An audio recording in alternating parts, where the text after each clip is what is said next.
Ini belum pernah gue ceritain juga ya. Jadi 2017 waktu pertama gue akhirnya memberanikan diri untuk ya udah Indomusikgram jadi kantor deh. Yeah. Gue untuk pribadi untuk reminder bahwa gue pernah sengaco ini. Wow. Gue pernah sengaco ini loh, maksudnya yang sampai sebrutal ini gitu loh. Lu tuh dapat aliran dana dari mana?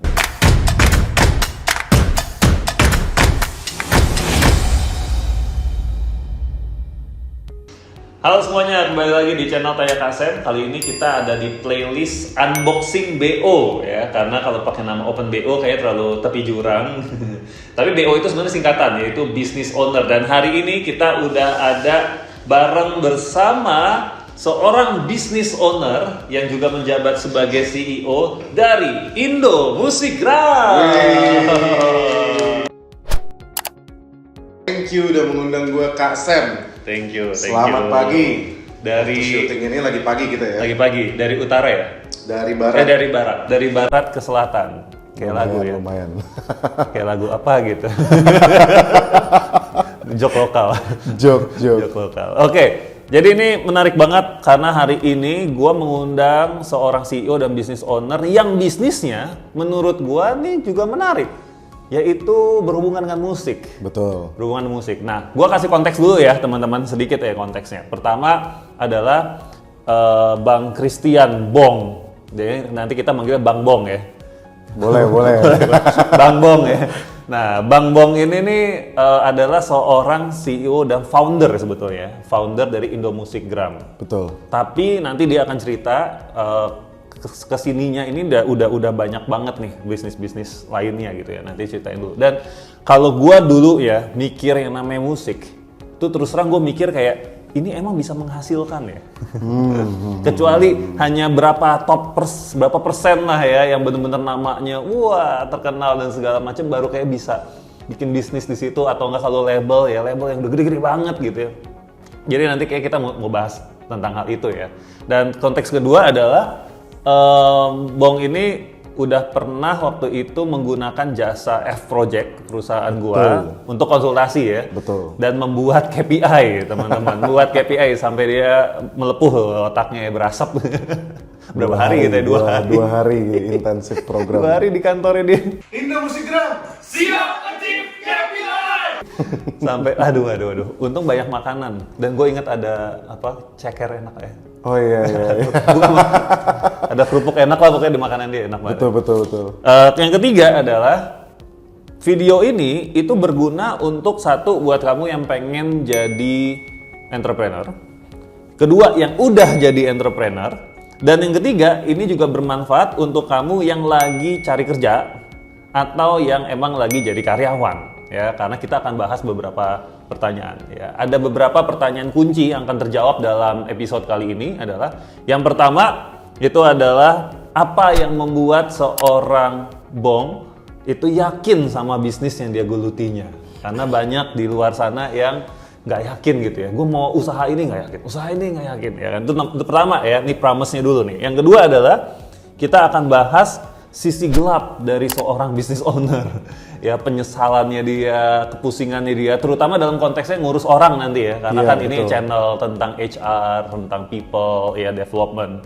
Yang ketiga adalah, gue juga pengen tahu nih biar teman-teman bisa belajar, lu tuh cari orang yang kayak apa sih bro? Nah, ya supaya teman-teman yang nonton, yang jadi karyawan atau yang mungkin tertarik nanti berkarir di Indomusikgram bisa tahu. Gue bisa dapet talent dari sini ya. Siapa tahu, gitu kan. Dan sesuai dengan baju lo yang menarik, boleh dibuka dikit bro. Bos naik gaji dong gitu ya. Nah nanti kita juga bahas tuh, lu mau naikin gaji orang kalau orangnya kayak apa? Betul. Menarik tuh ya. Siap, itu menarik banget pertanyaannya. Ini lagu ya? Ini lagu ya. lagu. Ceritain dikit tuh. Jadi Bos Naik Gaji Dong ini adalah lagu dari grup musik Indomusik Team, yang bisa dibilang itu adalah sosok persona dari Indomusikgram. Kami ngerilis lagu ini kalau nggak salah 2021 atau 2022, gue agak lupa gitu ya. Dan lagunya kalau kalian dengar di Spotify tinggal search aja Bos Naik Gaji Dong, atau di manalah di Apple Music, semuanya ada. Kalian dengerin, dan kalau emang kalian ngerasa ini bagus, cocok, relate, bikin aja konten pakai lagu ini. Biar dilihat, siapa tahu dilihat sama bos atau HR-nya. Udah diizinin nih. Udah diizinin ya pakai soundnya. upload sosial media, jangan lupa mention Indo Music Team sama Indo Music Gram. Mantap. Oke. Nah, bro, langsung aja ya. Siap. Pertanyaan pertama. Lu kenapa yakin? Apa yang bikin lu yakin? Oke, keyakinan itu harus didasari dan berbarengan dengan tangible kalau buat gue. Karena kalau intangible agama. Itu nggak usah ada buktinya, mau nggak mau percaya. Iya, mau nggak mau, iya. Iya. Intangible kan? Tapi ini bisnis. bisnis nggak bisa intangible. Lu harus tangible. Dan jujur aja, gue dulu kuliah musik 2009 sampai 2013. Ya. Lulus kuliah musik itu gue kerja jadi guru yang bentuknya tuh kayak kantor. Oke. Jadi guru musik di 2 tempat dan tiap hari harus datang check in gitu. Dan harus ada ikut meeting mingguan, ada kayak outing rakernya gitu. Jadi gue sebenarnya meskipun secara sejarah tidak pernah menjadi karyawan yang kayak umumnya PKWT gitu ya. Tapi gue pernah merasakan rasanya jadi kayak karyawan. Dan waktu pas dari 2013 ke 2014 itu gue bikin Indo Music Gram. Kebetulan gue beruntung ya, karena growth yang gue alami di Indo Music Gram itu cukup cepat pada saat itu. Mungkin karena gue mengalami honeymoon phase netizen Indonesia terhadap platform Instagram. Mungkin juga gue beruntung karena ketemu sama teman-teman kunci kayak Benak, Ribo, Chandra Leo dan kawan-kawannya di tahun-tahun pertama. Bahkan gue kolaborasi sama Raditya Dika yang bikin akhirnya kita kenal. Betul. Itu juga di 2015 di tahun 1 tahun setelah gue berkarir di konten sosial media. Jadi keberuntungan itu sangat play a factor. Dan dari itu semua kan komponen-komponen itu menjadi sebuah tangible data. Followers, brand-brand dan customer yang tiba-tiba mengajak kerjasama, numbersnya yang gak gue expect sebelumnya. Gue ngajar tuh dulu, harga ngajar gue sebulan di 500.000 yang dibayar sama murid, gue dapetnya 50% ya. Jadi kalau gue mau dapat 2,5 juta aja, gue mesti punya 10 murid. Itu kalau bagus-bagusnya kalau muridnya di 1 hari. Faktanya kan enggak? Iya. Ntar ada yang di hari Senin 2, di hari Selasa 1, di hari Rabu kosong, di hari tiba-tiba di Sabtu ngumpul gitu ya. Akhirnya hidup gue jadi gue jadi nggak bisa bikin janjian apa-apa karena gue takut kelok gitu kan. Nah, tiba-tiba waktu pas gue di karir sosial media, angka-angka tersebut kayak berkali-kali lipat. Kayak gue job pertama gue tuh gue bikin untuk e-commerce, kebetulan e-commerce-nya udah tutup gitu ya. Gue ditelepon sama si istrinya Benak Ribo gitu, Vendriana. Bung, ini ngerjainnya video buat ini berapa? Iya, 15. Hah? Berapa? 15 apa nih? 15 juta gitu kan. Gue kayak, hah? Ada duit 15 juta langsung gitu. Gue kayak, itu bikin apa? Bikin video IG. Video IG aja? Video IG. 1 menit? Waktu itu bahkan bukan di post di gue lagi. Video IG untuk di post di talent. Gue yang kayak semacam produsernya gitu lah. Karena dia ngelihat gue bikin musik kan. Kebetulan dia lagi mau musik. Lu jadi produser ya? 15 gitu. Berapa? 15 detik waktu itu. Wow. 15 juta gitu. Terus gue kayak, oh ternyata beda ya. Nah dari balik ke pertanyaannya, keyakinan itu akhirnya muncul karena dorongan-dorongan yang udah terlalu deras dari ini. Dari orang-orang yang follow, dari brand yang memberikan uang, dan dari sosok-sosok besar. Gue akhirnya kenalan sama Giring, waktu itu belum menjadi anggota PSI ya, masih menjadi musisi gitu. Almarhum Glenn, Om Adi MS, satu persatu sosok yang gue hanya bisa ngelihat di panggung sama gue ngelihat di layar kaca, kenal. Akhirnya kan, what else gitu? Apa alasan apa yang gue butuh lagi untuk gue menentukan yakin bahwa ini jalan gue nih. Tangible. Jadi jawabannya memang tangible dan gambling ya, bahwa terkadang juga mungkin sebenarnya kalau misalnya gue kan baru mulai sewa kantor 2017, bisa dibilang 3 tahun dari Indo Music Gram terbentuk. Dan gue baru resmikan menjadi PT dan semua gue rapiin finance dan legalnya itu 2019. Oke. Berarti kan kalau kita tarik ke belakang 2014 butuh 5 tahun tuh buat gue mencapai keyakinan itu. Iya, untuk bener-bener serius. Betul. Jadi sebenarnya time and numbers. Time and numbers. Very nice. Karena gini juga ya, buat teman-teman nih yang mau jadi entrepreneur, menurut gua komitmen gua pribadi ya, menurut gua komitmen yang bener-bener nyata sebagai seorang entrepreneur itu bukan saat lu mulai jualan. Betul. Tapi pada saat lu memutuskan untuk punya karyawan. Betul. Bener ya? Betul. Karena ini kayak lu tiba-tiba punya anak gitu. Yang dimana lu bertanggung jawab secara material. Bukan hanya materi loh, tapi juga pengembangan dirinya. Karirnya dia. Dia udah orang ini udah percaya sama lu gitu sebagai lu leadernya. Jadi kalau gue bisa relate banget tuh ya, bikin PT dan segala macem itu kan berarti relate sama kita bener-bener hire karyawan nih, statusnya karyawan, lu nggak bisa lagi lari gitu. Nggak bisa lari. Karena perjalanan gua sama lu tuh agak mirip. Kalau gua nggak mau bikin PT sampai 3 tahun, karena gue pengennya freelance. Memang kan gue jual otak gue ya. Iya. Jadi kan gue sebenarnya nggak terlalu butuh tim yang gimana-gimana gitu kan. Karena gue pengen, dapat project lumayan, gue jalan-jalan sebulan waktu itu gitu kan, terus kemana-mana. Karena nggak ada tanggungan. Tapi begitu yakin, itu tandanya adalah punya karyawan gitu.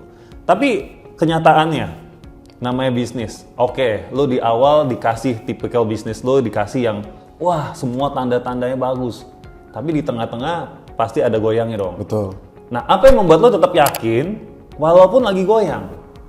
Gue kalau ngomong sedikit tentang karyawan gitu ya, lucu gitu. 2000, gue kan kuliah musik ya, sarjana seni. Ikut OSIS waktu SMA juga enggak.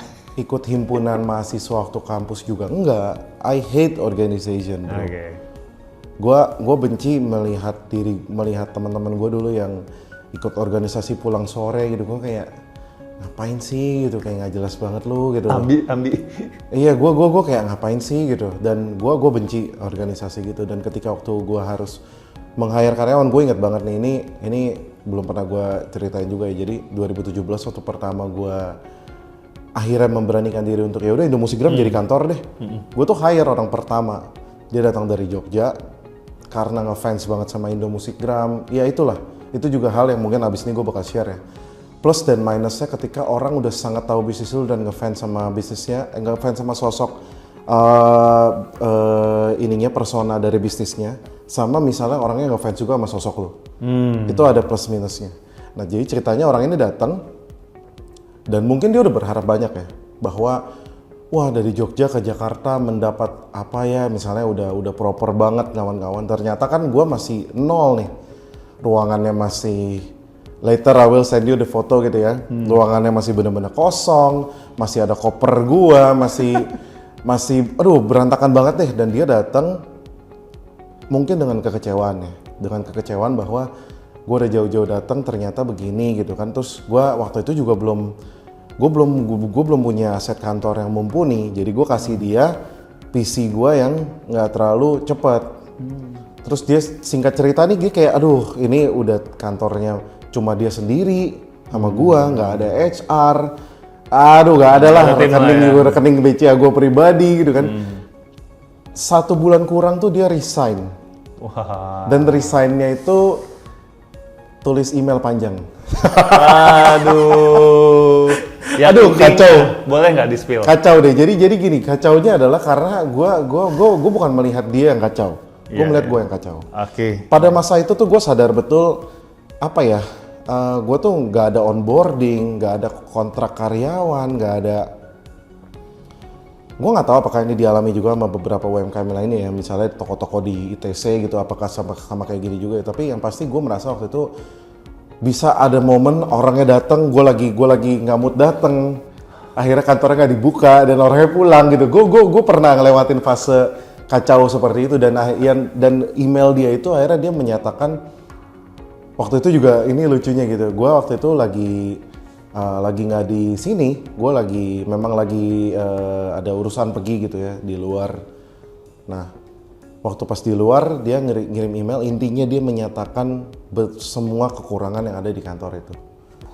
Dari jam kerja yang tidak jelas, gear yang underpower, demand gue yang tidak realistis,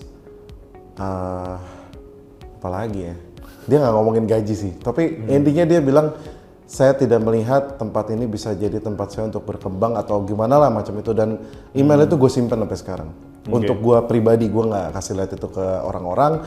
Gue untuk pribadi, untuk reminder bahwa gue pernah sengaco ini.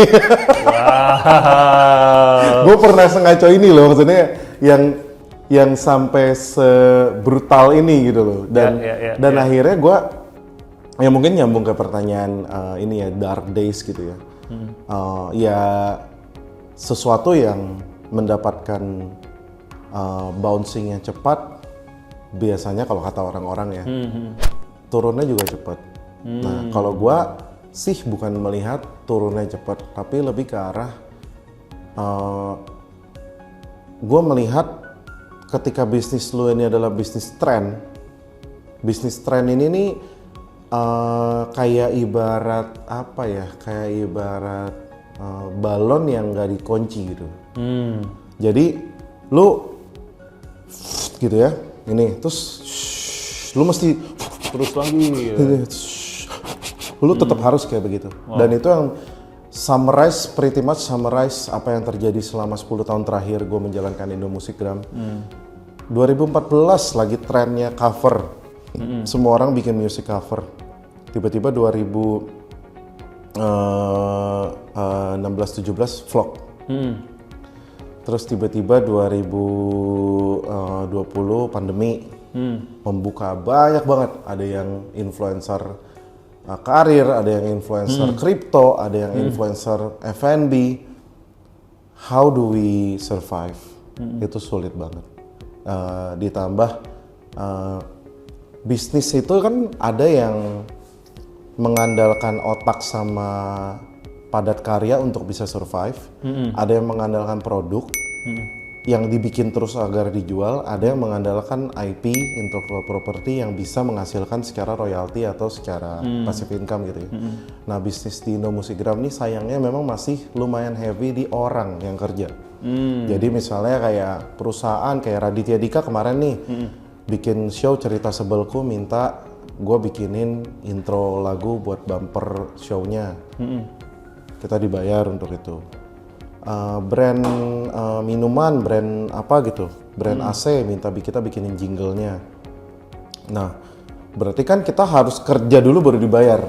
Iya. Nah, otomatis relevan itu nomor 1. Benar. Jadi kita nggak bisa yang nggak bikin tren, kita nggak bisa yang nggak ngikutin tren. Kalau dibilang dark days, yang paling berasa itu adalah ketika kami di kantor dan gue pribadi nyadar Indo Musikgram yang gue bangun yang sangat hype di 2014 sudah tidak se-hype itu. Menarik nih. Itu kan bisa membuat kita ragu kan dengan kapasitas kita, eksistensi kita. What did you do untuk you as a leader to motivate yourself and to motivate your team? Yang pasti sih nomor 1, kalau dulu mungkin ya kita baca ya. Baca buku, cuma kan buku agak obsolete ya sekarang ya. Untuk mencapai sebuah buku itu bisa dicetak kan butuh banyak proses. Yang pasti gue tetap baca, tapi bacanya itu adalah lewat jendela yang berbeda, kayak semacam dari X, Twitter gitu ya. Artikel-artikel website, konsultasi sama orang, konsultasi, endless consultation gitu. Dan bahkan perkenalan kita aja itu dimulai karena gue lagi ngobrol sama Radit. Karena once in a while, gue nggak sesering itu ngobrol sama Radit ya, cuma once in a while kita sharing gitu loh. Lu gimana lu Bong, kantor lu, gimana lu Dit, usaha lu, terus dia kayak sharing apa segala. Dan ketika sharing session itu gue selalu menanyakan, lu pernah nggak kayak gue? Lu kalau memang nggak, ya udah, gue udah tahu apa yang harus dibicarakan nanti. Ibarat nih, ketika misalnya gue lagi ngobrol sama sosok yang gue ngelihat respectful dan gue kayak pengen belajar, first thing I ask tuh, lu pernah nggak kayak gue, atau lu pernah nggak yang kayak lagi gue jalanin sekarang? Oh iya Bong, gue pernah tuh dulu. Oh ya udah, berarti the next following questions itu akan berhubungan karena dia pernah. Tapi kalau enggak, ya udah, gue nggak mau terlalu throwing questions gitu. Jadi gue nanya, membaca, sama yang terakhir ya, ini yang akhirnya gue find it lumayan efektif juga ya, meskipun sebenarnya terkadang nggak terlalu efektif. Misalnya contohnya di karyawan gitu ya, gue nanya sama karyawannya, lu selama ini kerja, gue gimana sih menurut lo? Nah tapi kenapa gue bilang ini tidak selamanya efektif? Sometimes kalau yang nanya lu langsung, belum tentu dia mau jawab jujur. Benar. Dan kalau yang nanya juga, kalau lu nanya juga di saat kondisinya dia masih kerja, sama dia udah nggak kerja, itu jawabannya juga pasti berbeda. Makanya gue pernah ngetes juga nih, yang udah resign gue tanya, tendensi jawabannya lebih jujur yang udah resign. Kalau yang masih kerja, iya, akhirnya gue pernah juga menggunakan metode mengisi kuesioner Google Form input yang bersifat anonim. Nah itu baru tuh rada jujur juga tuh. Kalau ini lu Pak, ini lu jangan terlalu ini Pak, ini apa gitu. Meskipun dari cara-cara ngomongnya tuh kalau gue lihat kan Tahan-tahan ya? Bukan. Kalau secara psikologis tuh cara kita ngetik tuh sebenarnya agak kebaca kan. Apakah lu ngomong gue GUE sama GW, apa GUA gitu kan. Jadi gue kayak bisa nebak-nebak dikit nih kayak dia nih. Ini kayak si ini nih. Ini kayak si itu nih gitu karena cara ngomongnya agak kebaca. Tapi yang anonim itu lumayan efektif. Jadi gue dulu menggunakan kayak berapa bulan atau setahun sekali gitu gue kayak ngirim ini silakan, dan kita kayak bisa ngasih drop down gitu. Lu mau ngasih inputnya ke siapa? Lo mau ngasih input ke sini ya udah nanti gue bikinin di Google Formnya. Apakah input ini, apakah hal yang paling lu nggak suka, apakah hal yang paling suka dari ini, bagaimana yang bisa membangun apa segala gitu, ditujukan untuk siapa gitu, dan terakhirnya biasa gue masukin harapan lo buat perusahaan ini ke depannya apa kayak gitu. Nah itu gue dapet tuh banyak tuh yang kayak Pak lu jangan suka teriak-teriak di ini, Pak lu jangan suka ngomong di grup yang kayak gini, Pak kalau chat grup WhatsApp jangan jam segini. Wah itu tuh masuk tuh di gue tuh. I never know siapa yang ngomong, cuma kalau ya that's not the point ya. Gue nggak perlu tahu siapa yang ngomong. Betul. Ini bagus banget ya teman-teman, saran yang sangat praktikal untuk para leader out there gitu kan, untuk constantly seeking for feedback. Iya. Ya itu karena dan butuh kebesaran hati loh. Iya, untuk memang. menerima itu. Karena waktu lu baca pasti ada rasa-rasa yang kayak defensif gitu kan. Lu aja nih manja. Gini aja dikomentarin gitu kan. Pasti. Gue jadi inget kayak zaman dulu tuh di radio ada DUDU ya, dari untuk. Oh iya. generasi toku kita ya, bisa kan, ada DUDU. Tapi ini isinya feedback gitu ya. Feedback. Betul. Yeah. By the way nih, mungkin orang-orang yang nonton masih bingung. Lu tuh dapat aliran dana dari mana? Aliran dana tuh kalau menjelang pemilu gini nih, after pemilu gini nih topiknya agak-agak gini ya. Aliran dana soalnya. Tapi gini, tadi awal-awal juga sempat di intro Kak Sam nih bilang katanya musik tuh nggak menghasilkan ya. Jadi ya kalau kalian denger sejarah waktu gue ngajar tuh memang ya begitu miris. Ngajar 10 anak baru 2,5 juta, dan kayaknya biaya les itu sangat disayangkan juga, tidak mengikuti inflasi. Betul. Dari Sampai sekarang begitu aja. Ya bahkan banyak yang di bawah 500 gitu ya. Banyak. Begitu aja. Ya kalau memang lu pengen yang sebulannya harganya 1 juta ke atas, sertifikasinya harus tebel. Sementara gue S1. Oke lah untuk guru musik S1 ya udah not bad lah, udah oke lah. Tapi kalau yang biaya lesnya 1 juta ke atas biasanya tuh udah ada yang S2, S3, dan S2, S3-nya kadang-kadang di luar negeri gitu ya. Jadi kalau memang mau ngomongin secara musik in general, memang masih banyak yang miris. Kayak misalnya kalau kita reguleran gitu ya, main di kafe, hotel gitu ya. Satu kali datang misalnya kalau kita dapat jatahnya, misalnya satu band 5 orang, 3 juta, ya seorang 600.000 gitu ya. 600.000 itu satu kali main, lumayan dibanding sebulan kan. Tapi jangan salah, lo di situ harus ngikutin lifestyle dunia malam, ngerokok, minum. Gue bukan against sama ngerokok dan minum, cuma ini lo harus lakuin bisa seminggu 4 kali. Jadi kayak lo bayangin nggak apa yang akan lo dapatkan di dalam badan lo gitu ya. Sementara kalau yang tempatnya yang nggak ngerokok dan minum, bayarannya kecil biasanya. Misalnya lo main di hotel, lobby hotel biasanya cuma butuh pianis dan vokalis. Kalau lo main gitar, Kecuali hotelnya memang suka gitaris gitu ya. Dan kalau di kafe-kafe yang tidak ada rokok dan birnya, omsetnya tidak sebesar yang ada rokok dan bir kan? Bener. Atau rokok dan alkohol. Bayaran lu juga nggak gede.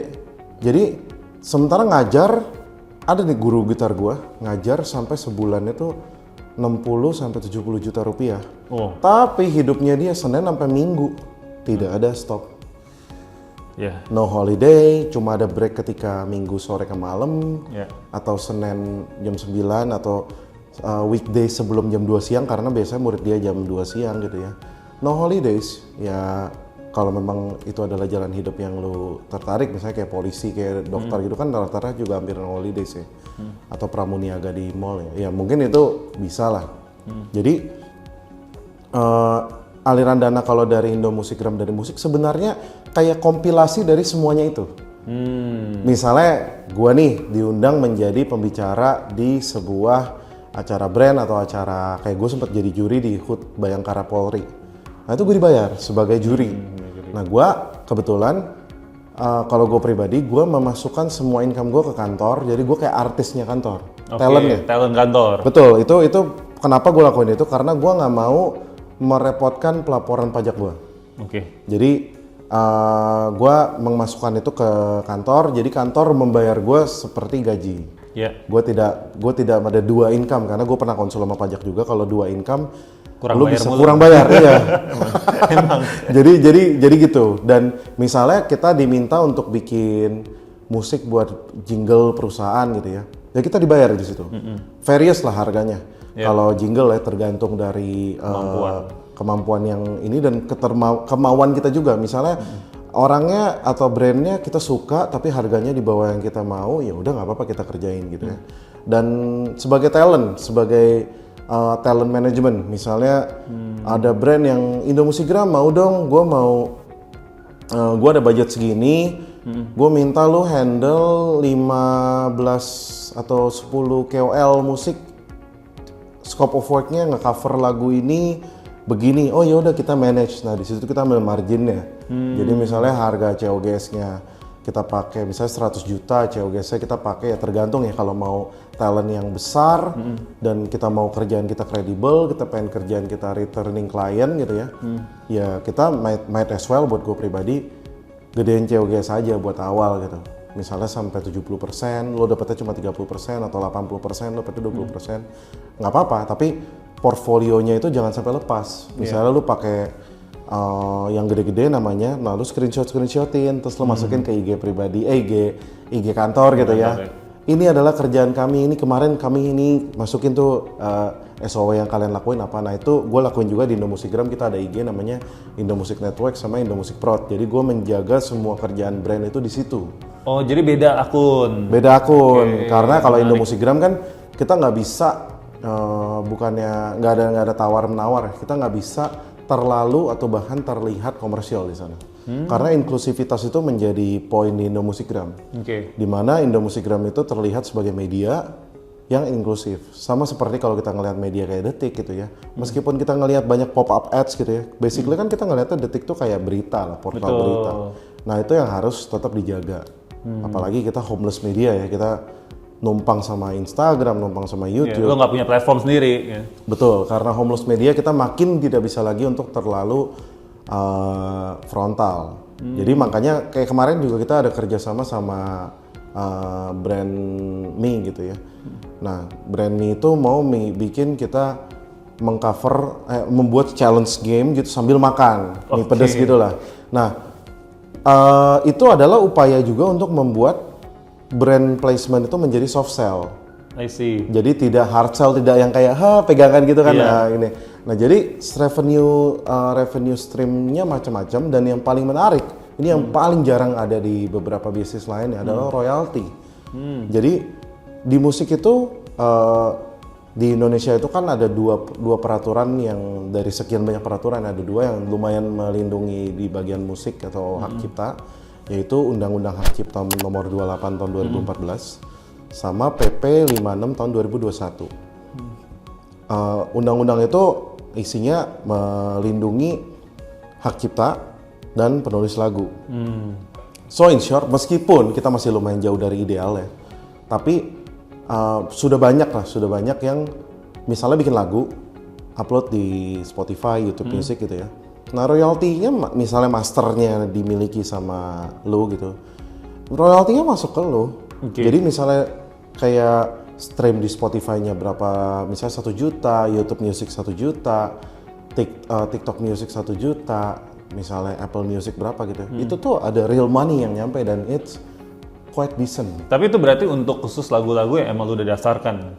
Betul. Lo daftar ini berarti sebagai Indo Music Gram lagu itu. Iya, jadi As a company. sebagai label. Jadi memang sebagai label, tapi karena hak cipta itu sangat gua hargai, gua tetap menjalankan itu. Kayak misalnya 2022 Indo Music itu merilis lagu dari dulu sempat ada sosok fenomenal di internet tuh yang Alif Cepmek yang kamu nanya. Bang, rambutnya model apa? Kamu nanya. Nah itu lumayan tuh views dari YouTube-nya 9 juta, stream dari Spotify-nya 5 juta, dan penciptanya itu tim gua namanya Alfi Romi.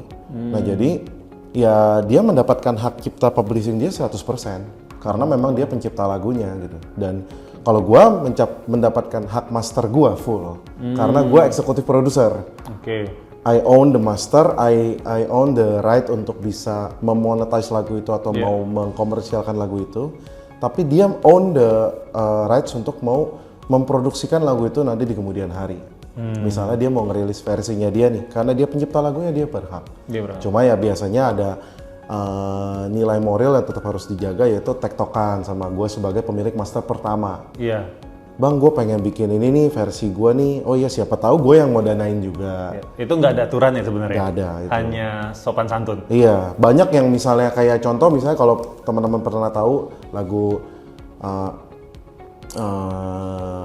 apa ya, Via Valen Sayang ya, atau lagu Rungkat misalnya ya. Cari aja deh Rungkat misalnya. Rungkat tuh banyak banget yang tulisannya official music video.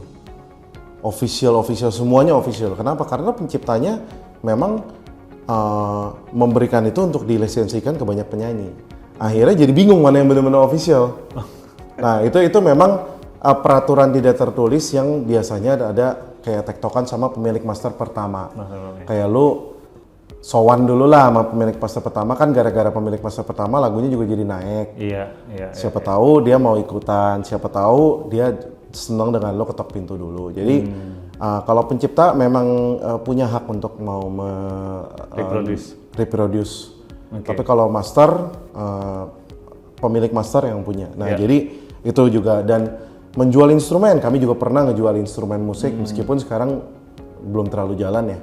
Menjual gitar, sistemnya bisa consignment, reselling, dropship, macam-macam lah. Dan apalagi sekarang live commerce running banget ya. Kalian, gue every once in a while tuh gue ngelihat orang yang jualan gitar sama ukulele di TikTok gitu, di Shopee bahkan ya. Jadi revenue stream a lot. Ini menarik banget sih teman-teman. Artinya ketika kita terjun ke satu bisnis, jangan terpaku sama satu revenue stream. Betul. 2 revenue stream. Itu paling nggak boleh itu. Itu paling nggak boleh ya. Karena itu artinya kita naruh resikonya hanya di satu tempat. Betul. Gitu kan ya. Dan apalagi di industri kreatif kayak begini. Jadi buat teman-teman yang punya aspirasi untuk buka usaha di industri kreatif, I think you have to also learn about the regulation. Ya, iya, karena banget. kalau lu nggak tahu regulasinya, lu nggak tahu juga potensi cuannya dari mana, atau malah lu bisa cuan tapi sebenarnya melanggar. Iya, itu juga kan? ada Ini tuh, yang ya. gue lihat dari Bong nih, dia mempelajari semua industrinya, regulasinya, pemainnya siapa, mereka dapat duitnya dari mana gitu ya. Dan akhirnya makanya lu juga Indo Music Gram pun juga punya anak-anak perusahaan ya. Betul, sekarang ya. Dia udah cerita di podcastnya apa kemarin namanya? Yang lu cerita kemarin Opal. Opal. Nanti bisa nonton juga ke sana tuh teman-teman ya.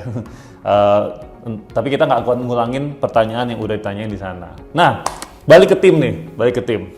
Gua punya beberapa hal biar menarik ya kan. Wih, mantap. Terinspirasi dari program-program Indo Music Gram ya kan. Ada gamingnya, ada gamificationnya. Ini ada beberapa kriteria atau bisa dibilang adalah hal-hal yang paling banyak ditulis sama orang-orang di CV. Oke. Ya kan, gua adalah orang yang good communicator, gua adalah orang yang hard worker, gitu kan. Gua adalah orang inisiatif, gua orang yang mampu beradaptasi, gua orang yang punya skill ini, ada sertifikasi nggak banyak gitu ya.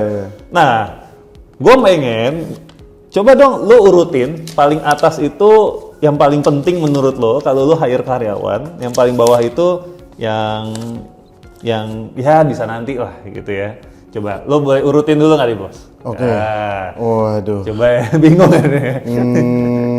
Boleh diubah-ubah, coba diurutin. Oke.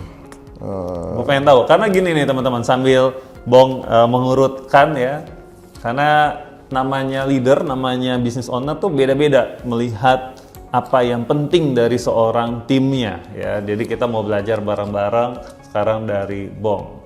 A few moments later. Oke, sepertinya Oke. ini. Seperti ini.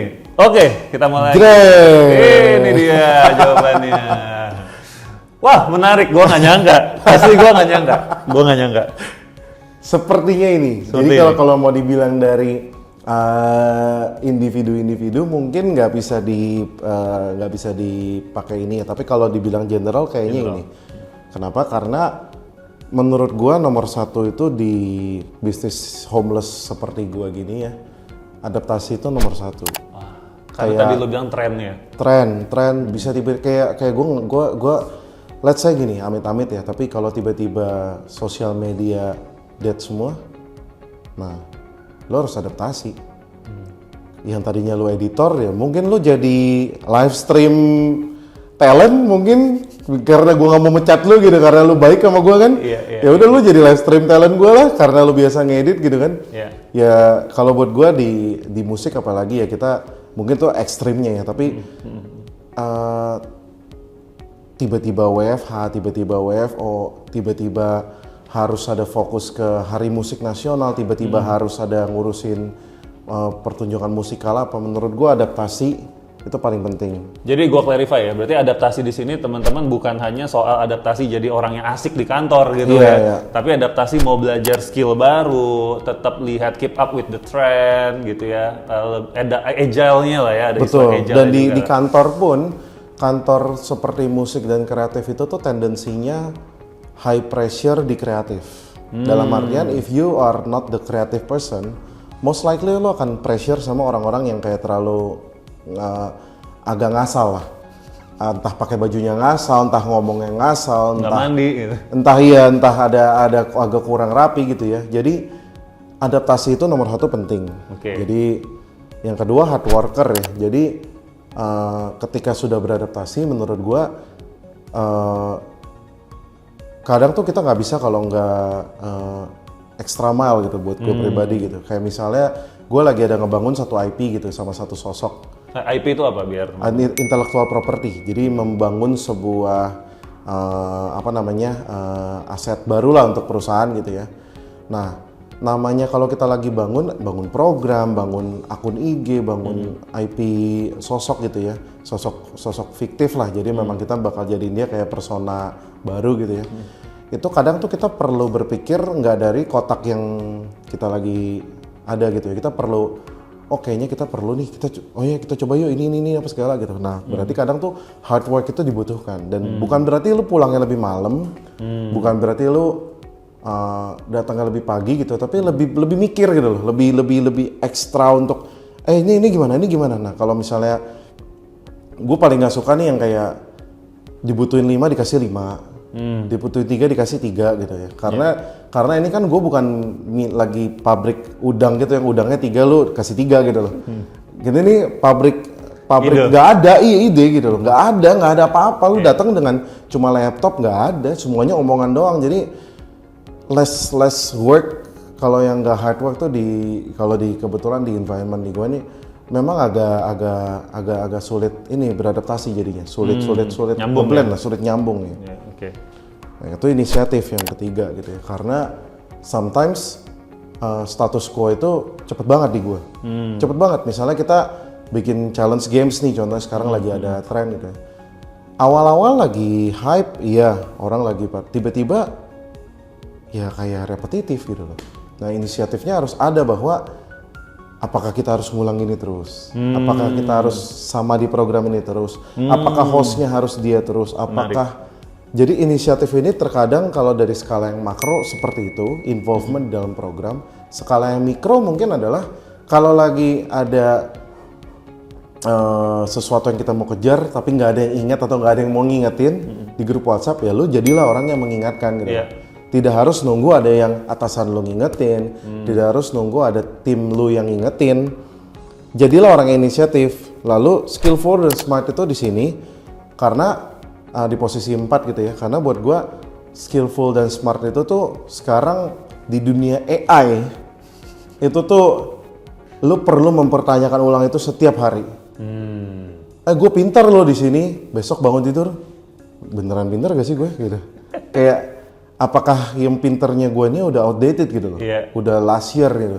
Oh gue pintar di bikin misalnya contoh yang berhubungan sama AI sekarang ya, gue pintar di copywriting bro. Iya. Besok bangun ketemu ChatGPT, copywriting lu udah nggak kepake. Iya, benar. Lu ketemu orang yang jago prompting tuh udah nggak kepake. Jadi menurut gua skillful atau smart itu tuh kalau di industri gua, tapi ya di industri gua ya, mungkin kalau di industri edukasi gitu perlu ya. Di industri gua itu less important. Iya. Tapi bukan berarti nggak important ya. Dia kayak teamwork itu lebih penting karena skillful dan smart itu menurut gua lebih ke individual lah.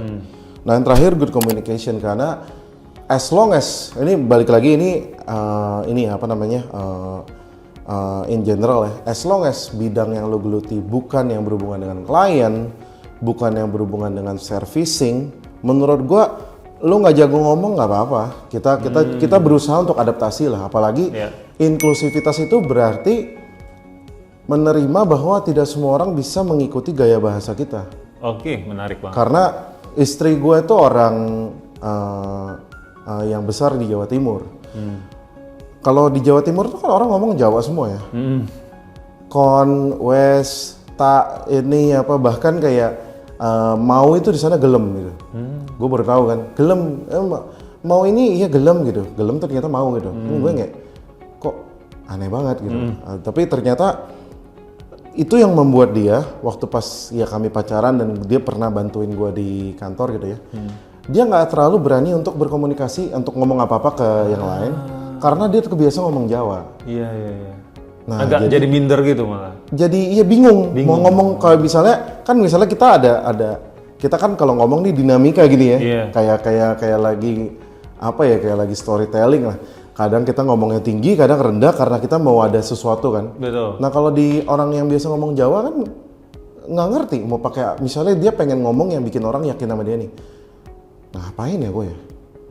Nah jadi good communication ini kadang nih nggak melulu lu jago merangkai kata, tapi mungkin lu bingung gitu loh. Karena apalagi kalau misalnya lu dari ya itu ya yang kayak orang Sunda, orang Timur, orang Medan. Kadang orang Medan misalnya teriak-teriak disangkanya marah gitu kan.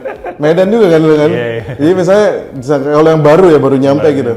Jadi kayak menurut gue ini unless lu adalah di posisi yang sales gitu ya, lu perlu nomor satu gue tuh. Tapi kalau enggak as a team, just say it at the first. Kak, aku by the way, aku misalnya pas apply gitu ya, Pak saya kalau bicara memang ini ya saya agak pelan. Pak, kalau saya memang dari sononya ngomongnya bahasa Jawa. Jadi saya butuh waktu untuk bisa mengerti kalau isi di kantornya kebanyakan yang gua lu. Aku kamu. Iya. Nanti ada orang yang baper. Aku kamuan sih. Aku gitu. kamu gitu. Jadi kalau buat gue ini. Wow, nice, thank you. Ini jadi contekan buat teman-teman kalau Indo Music Rap lagi open rekrutmen. Betul. Ya ini yang dicari sebetulnya ya, karena kan lo ada lagi open rekrutmen. Betul, kita lagi open recruitment nih di beberapa posisi, tapi yang terpenting sih di HR ya. Lagi cari. Ini lagi kita. Karena semenjak gue konsul sama Kak Sam nih, gue makin yakin lah untuk sampai detik ini sebenarnya belum dapat ya, tapi gue makin yakin untuk punya orang HR khusus gitu. Oke, kalau gitu kita go to the last questions nih. Siap. Apa pembelajaran terbesar lo terkait dengan managing people atau managing team nih bro? Pembelajaran terbesar ya. Pembelajaran terbesar adalah never lose faith in your team, tapi never trust secara blindly gitu. Jadi lu nggak boleh percaya sama tim lu secara buta gitu. Pokoknya gara-gara dia akrab sama lu, gara-gara dia selera musiknya sama kayak lu, selera bercandanya sama kayak lu, terus lu kayak rely on him, her berlebihan gitu ya.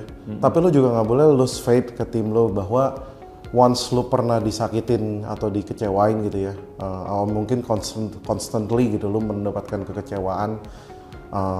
Kayak gue juga pernah mendapatkan kekecewaan yang cukup berat gitu dari tim gue yang gue cukup percaya 2 kali dalam waktu kurang dari 1 bulan gitu ya. Gue tetap pada akhirnya mencari healingnya gue sendiri gimana sih. Jadi kayak how to keep me sane, how to keep me from not hurting myself, how to keep me from not hurting my surrounding. Gua kebetulan gue suka main video game gitu, jadi gue sangat dekat dengan video game. Ketika gue udah mulai agak error dikit, gue main aja lah, gue get lost gitu ke single player game yang gue suka. Dan once gue regain consciousness, gue rebound, gue tetap punya faith ke tim bahwa it's a one ticket journey gitu loh untuk lo punya faith ke tim lo gitu, karena soon ketika lo akan lebih gede lagi, jalan lo cuma satu, lo harus makin percaya sama tim. Wow.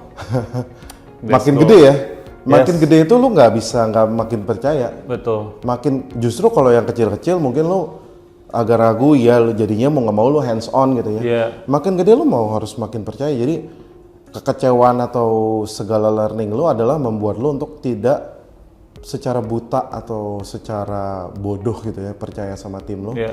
Tapi you still have to have faith lah. Yeah. Bahwa tim yang dipercaya sama atasannya pun gue percaya akan mau memberikan, kayak ibaratnya gue pernah ngelihat soalnya gitu loh. Ada keluar dari mulut tim gue.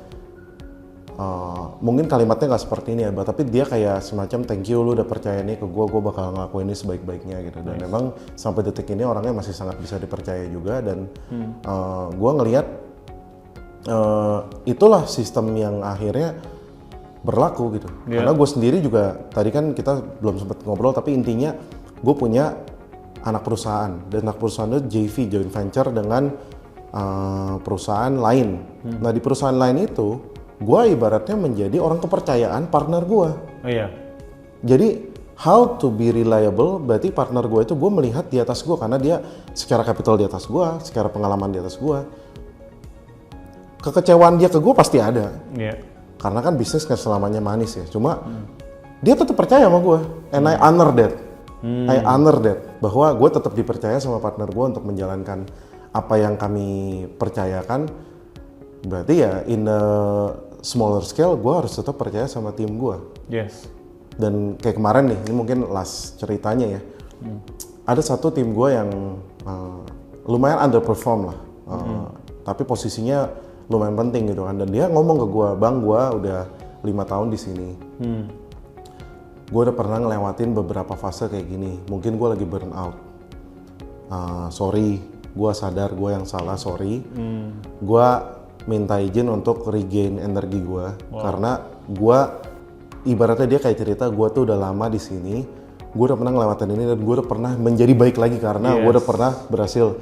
So lu tunggu gue aja sampai oh ya udah oke. Gue bilang ya udah jangan lama-lama, gue bilang, karena gue bete banget nih kalau lama nih, soalnya dampaknya lumayan gitu. Tapi ya udahlah, thank you for being honest gitu. Yeah. Jadi ya gue tetap punya faith.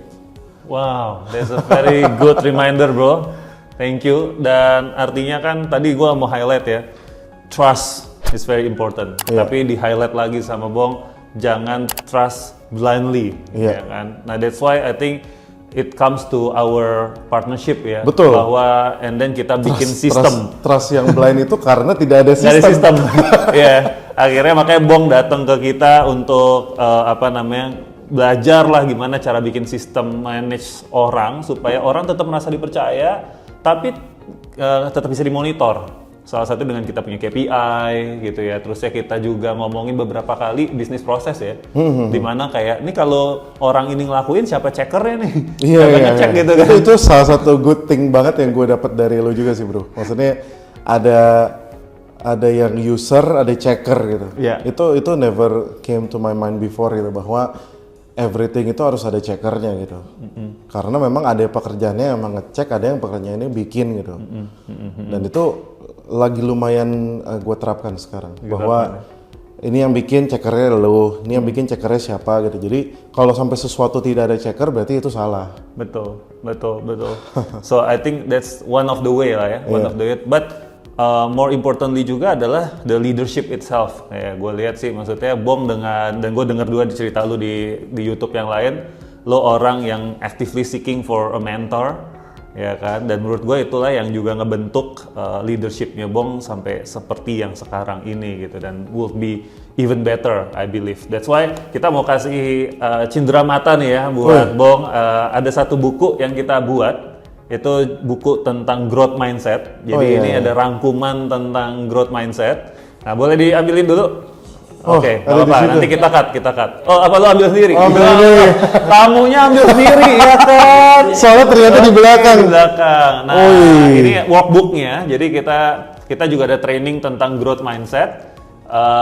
Di mana kita percaya bahwa semua orang masih bisa berubah, semua orang masih bisa belajar. Nah, ini rangkumannya ada di sini, plus ada workbooknya. Oh iya lo ada weekly planner guys. Ya, jadi lo bisa nulis komitmen lo apa 66 hari lo mau ngapain. Nah, karena 66 hari itu adalah waktu di mana kita merubah struktur otak kita, neuron-neuron kita. Untuk kita bisa adaptasi ke hal yang baru. Since lo bilang di awal ini ada adaptable. So I think it's good for your team untuk baca-baca juga tentang siap. growth I will mindset. definitely read and feel this book sih. Thank you. Wow, menarik sekali nih. Ini banyak banget teman-teman emas gold yang bisa di-digging dari pembicaraan ini. Gua personally juga diingatkan dan belajar dari pembicaraan ini. Thank you banget bro untuk waktunya. Terima kasih untuk undangannya juga F Project. Semoga sukses selalu.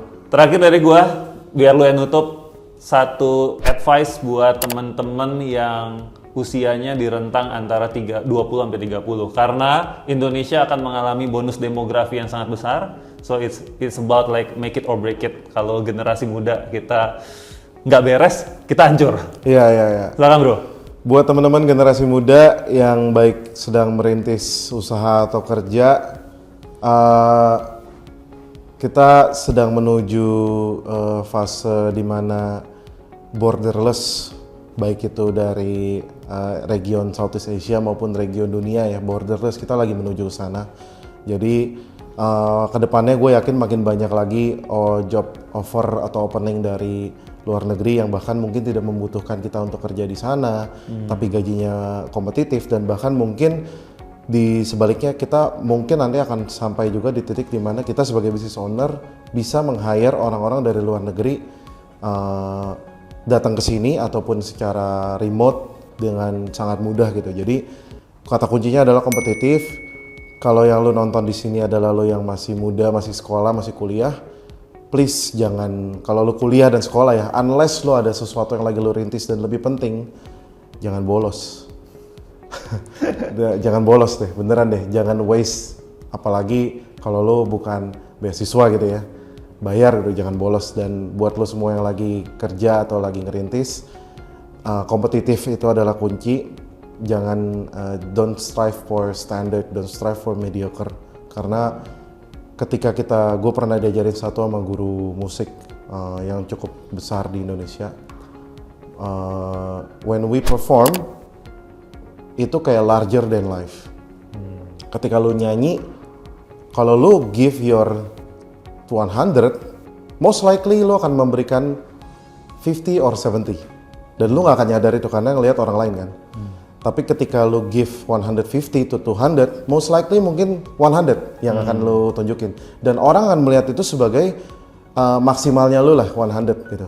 Jadi dia selalu bilang, never prepare for 100. Always prepare for 200 or 150. That's why you will be competitive to others gitu. Jadi ketika lu bisa prepare seperti itu, kita nggak bisa kontrol yang kita saat kita perform gitu ya. Mungkin in live perform itu bisa saat kita lagi interview, saat kita lagi presentasi gitu ya. If you prepare less than 100 or 100, most likely lo akan di bawah itu karena mungkin lo grogi atau apa-apa. Tapi ketika lo prepare more than that, most likely lo akan sukses di angka 100, dan disitulah adalah bare minimum lo. So, go for the best, karena belum tentu lo di best. Bye. Thank you banget bro. Jangan lupa nyalain notifikasinya, subscribe dan share video-video yang banyak Mantap. pembelajaran ini ya. Bye. Thank you.